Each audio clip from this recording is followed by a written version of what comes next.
नागपूरमध्ये केंद्रीय गृहमंत्री अमित शहा यांच्या उपस्थितीमध्ये भाजपचा मेळावा पार पडलेला आहे आणि यावेळेस अमित शहा यांनी कार्यकर्त्यांना कानमंत्र दिलाय।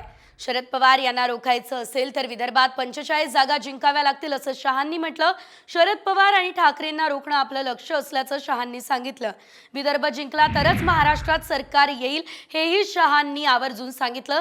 प्रत्येक बूथवर 10% मतं वाढवा असंही शहांनी यावेळेस म्हटलंय।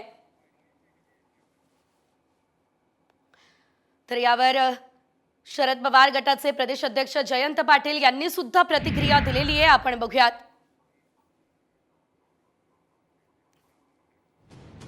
त्याआधी आपण बघतोय पवारांना रोखण्याचा मेगा प्लॅन। शरद पवार यांना रोखायचं असेल तर विदर्भात 45 जागा जिंकाव्या लागतील।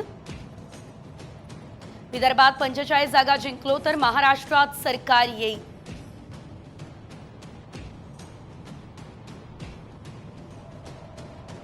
शरद पवार आणि ठाकरेंना रोखणं हे आपलं लक्ष्य आहे असं या बैठकीत ठरलेलं आहे।